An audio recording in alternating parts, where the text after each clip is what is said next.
I would hear when I was talking about the tattoos and the piercings and all of these things and getting drunk and using drugs. That's living life as a fool. And all you live life for is to buy a car and put big old wheels on it and have the windows shaking in the car. That just don't make any sense. And where is it taking you? That's my whole point. You worked and spent $5,000 on some wheels.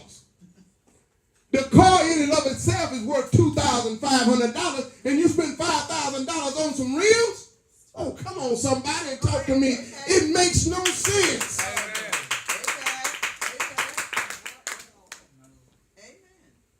Because I've seen guys that get in the bind because they just had to have some rims.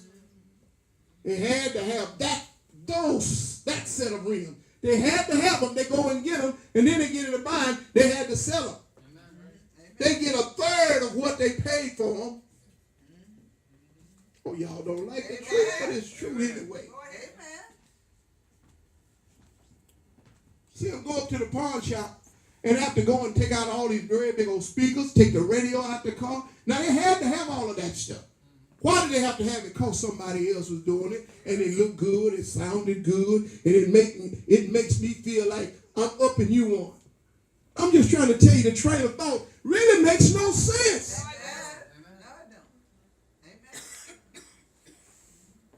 You don't have to agree with me, but you live your life. Live that.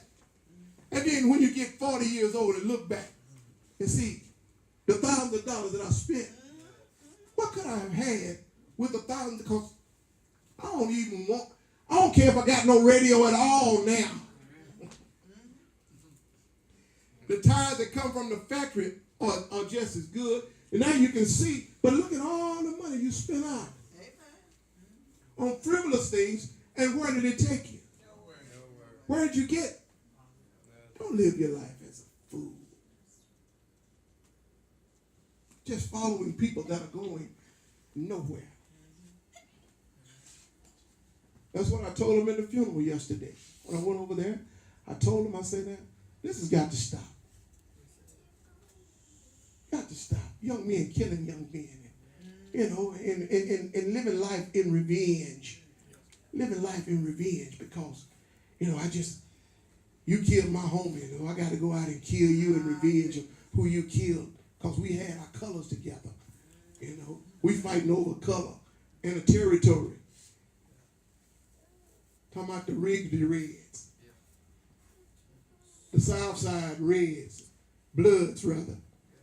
It just don't make no sense. And they're going out killing each other over little crazy things like that. Now that baby that's 5 years old got to grow up without a father.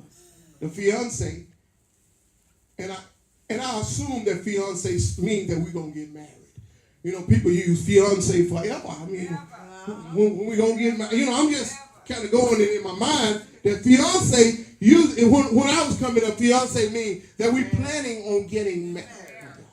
Amen. That's what it means. Now I don't know what it means. But at any rate, the fiance, now she got to live without the man that she had planned to help her raise their daughter. If they go out and kill somebody else, then that mother's going to be without her son. And it's a vicious circle that keeps going, and it makes no sense. And what are you proving? What are you gaining? What are you accomplishing by killing each other off? Over a color? We the blacks? We the bloods? We the Crips? What does that mean? Are we in this to death? Well, we done. Somewhere it's got to stop. It has to stop. And I told them that where it's going to stop, it have to start with us. Somebody have to wake up and say, hey, man, we can't continue to do this. Said a man got shot over a crap game. They were rolling dice. That's why I never play dice. Because when you win, they don't want you to leave with your money. They don't. You won and they don't want you to leave. And then they want to kill you because you won. Yeah, they will. That's true.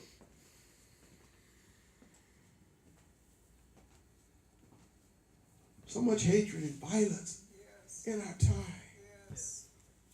Because people don't want to adhere to the gospel of Jesus Christ. That's the only thing that's going to save us, is that we adhere to the gospel of Jesus Christ. Gospel give you some good sense. Give you a sound mind. It'll stand you up. Make you respectable. Yes, it will. I was so proud to know that the quarterback for the world champion Seahawks is a born-again believer. I was so proud to know that. And he's standing for what he believes. I was so proud to know that, Eddie. Because a lot of times, guys, when they get into the NFL or the NBA or all of that, you know, they begin to compromise. They were brought up the right way and taught the right thing, but they get up there and start acting a fool just like everybody else. But this young man, he's holding his own. Just like Brother Tebow. Tebow, they mess with Tebow to no end. But Tebow, he continued to stand for the gospel, say, I'm a born-again Christian. They would set him up with women. He said, no, I don't want that. And wouldn't he say, when I'm going to have sex when I get married. He made it publicly known that I'm going to be celibate until I get married. Oh, don't you know they started setting him up? Putting women in his pathway. But he held to it because that's the Christian way. That's the Christian. I know it's not the American way, but it's the Christian way. Amen. Amen. And I was so proud of it. Yes, I was so proud of it. My hand together, my hat's off to it. I just, you know, these are the kind of people that I want to point to. It says that you're going to be like somebody when God promotes you. Stand. Don't compromise. Don't give in. Because God's the one that keeps blessing you. God's the one that promoted you. God's the one that put you there. So you don't have to compromise with him. They didn't put you there. God put you there. Praise be to God. How many believe God is a miracle worker? Yes, he is.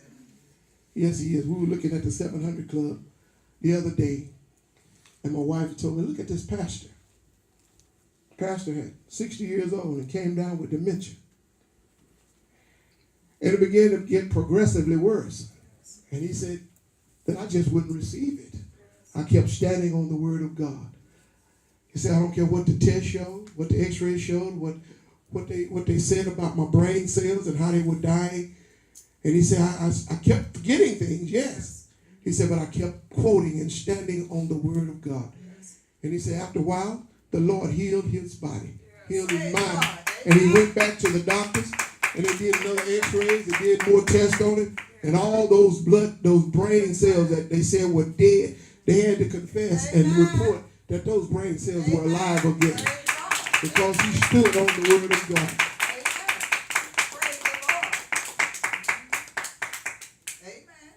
Those of you that need a miracle, I don't want you to think for 1 minute that God don't hear your prayers and God's not going to answer your prayers. Every time I go down and talk to Levi, Levi is strong in faith. Amen. Strong in faith. He said, Pastor, I just know it's in God's hand. I know it's in God's hand. I know it don't look good. I know they're not talking right. He said, but I know God. I just know what God can do. And when you express that kind of faith, God will do what you believe he will do. He said, according to your faith, so be it unto you.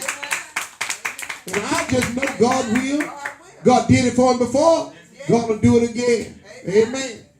Amen. When we began to write Jeremiah, we want to encourage him to keep standing on his faith, knowing that God is able to bring him out.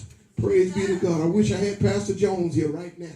Pastor Jones said that they wanted to throw the book at him. They had given him something like 50 years or something like that.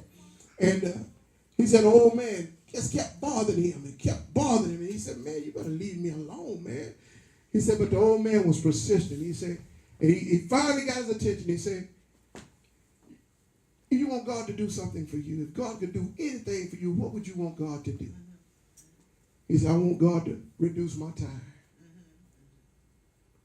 And he said he got into court. And when they read off what he was getting, he said from the 50 years that they said they were going to give him, he got 7 years. My Lord. 7 years. And they said they had a long rap sheet.